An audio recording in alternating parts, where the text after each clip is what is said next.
Hello everyone, औसत पार्बल channel में आप सबका वेलकम है। चलिए आज बहुत ही इम्पोर्टेंट क्वेश्चन मैं आप सभी का समझ लेकर आया हूँ। यानी इसका पहले वाला क्लास में मैं आप सभी को द्विघात सूत्र के बारे में, यानी द्विघात सूत्र क्या होता है, इसका फॉर्मूला क्या है और मूलों के अस्तित्व किस प्रकार से निकाला जाता है, इससे रिलेटेड हम इसके पहले वाला वीडियो में पढ़ चुके हैं। तो चलिए उस फार्मूला से रिलेटेड हम न्यूमेरिकल यानी मैथ को कैसे बनाया जाता है, ये वीडियो उससे रिलेटेड रहेगा। तो चलिए यहाँ से एक क्वेश्चन आपका 5 नंबर का मैट्रिक के फाइनल एग्जाम में एकदम कंफर्म यहीं से एक क्वेश्चन 5 नंबर का आपका आता है। तो चलिए सबसे पहले क्वेश्चन को पढ़ते हैं, फिर उसको समझते हैं, फिर उसको बनाएंगे। सबसे पहले देखिए आपका क्वेश्चन क्या है कि द्विघात समीकरण 4x² plus 4 3x plus 3 equal to 0।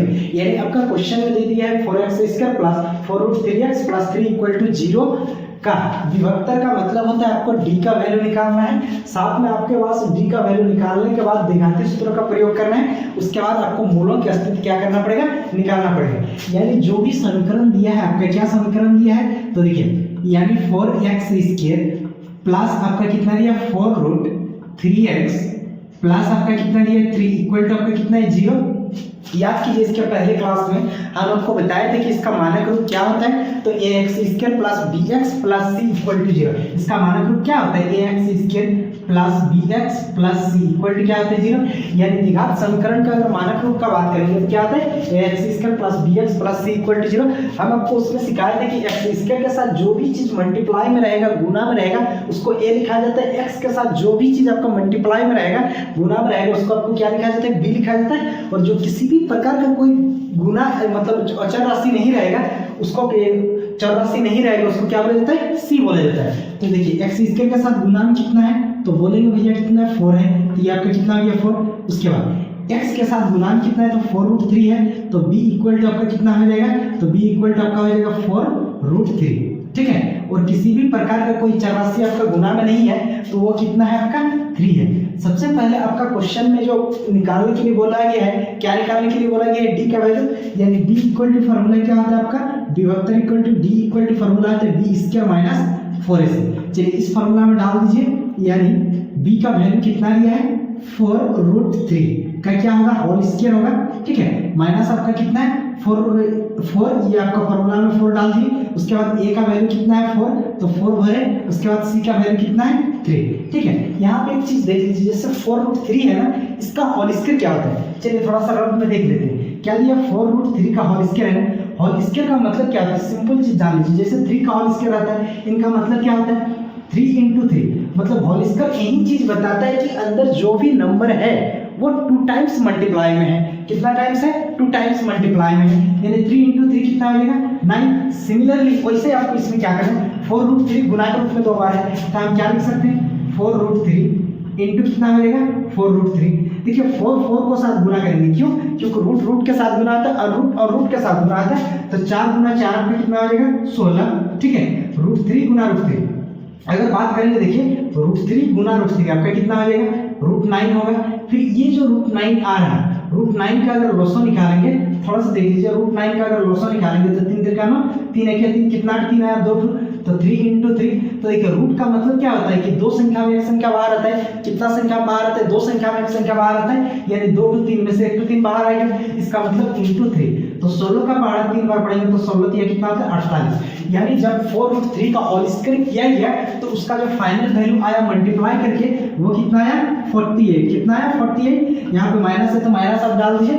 4 का पहाड़ा 4 बार पढ़ेंगे तो 4 जगह कितना होता है 16। 16 को 3 बार पढ़ेंगे तो 16 3 कितना होता है 48। ठीक है। यानी 48 प्लस 48 माइनस 48, यानी d का वैल्यू फाइनल कितना है 0। यानी आपको निकालने के लिए बोला गया था कि विभक्तर क्या कीजिए, तो विभक्तर आपका कितना आ गया d इक्वल टू 0। यानी फर्स्ट पार्ट का इसका क्या आ गया आंसर। उसके बाद देखिए d का मान जैसे ही 0 आता है, d का मान जब भी 0 आता है इसका मतलब मूल हम निकाल सकते हैं, x का वैल्यू को फाइंड आउट कर सकते हैं। ठीक है। तो चलिए अब यहाँ पे लिखेंगे देयरफॉर, अतः मूलों की अस्तित्व d इक्वल टू 0 आया, यानी मूलों की अस्तित्व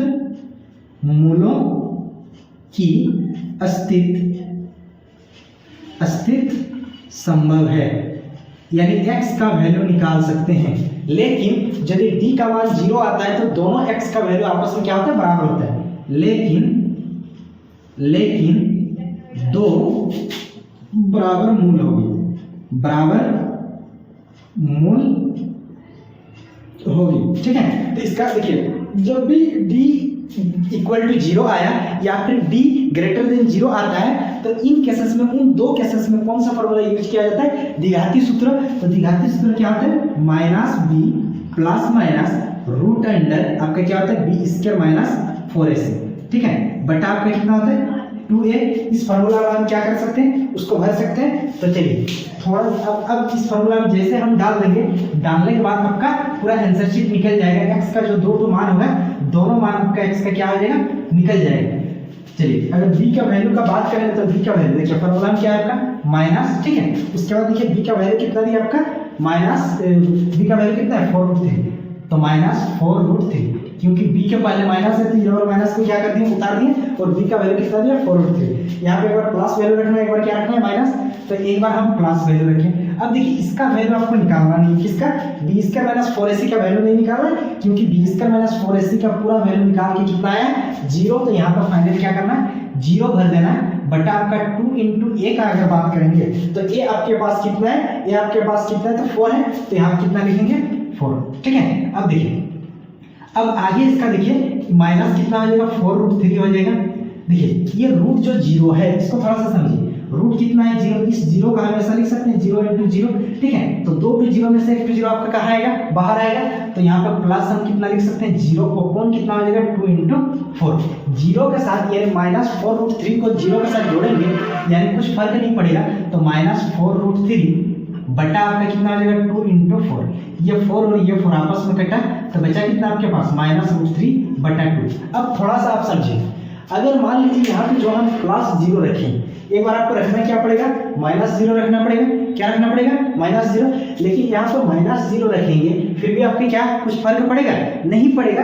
इसलिए यहाँ का जो स्टेटमेंट है, इस स्टेटमेंट में साफ साफ आपको मेंशन कर दिए कि अगर d का मान 0 आती है तो मूल का अस्तित्व संभव होगा, लेकिन x का दोनों बराबर निकलेगा। x का जो दो वैल्यू निकलेगा, दोनों वैल्यू क्या निकलेगा? इक्वल निकलेगा। तो आपका जो अतः मूल इक्वल टू यानी x का जो दो मान निकला वो आपका माइनस √3/2, कॉमा आपका कितना आ जाएगा? माइनस √3/2।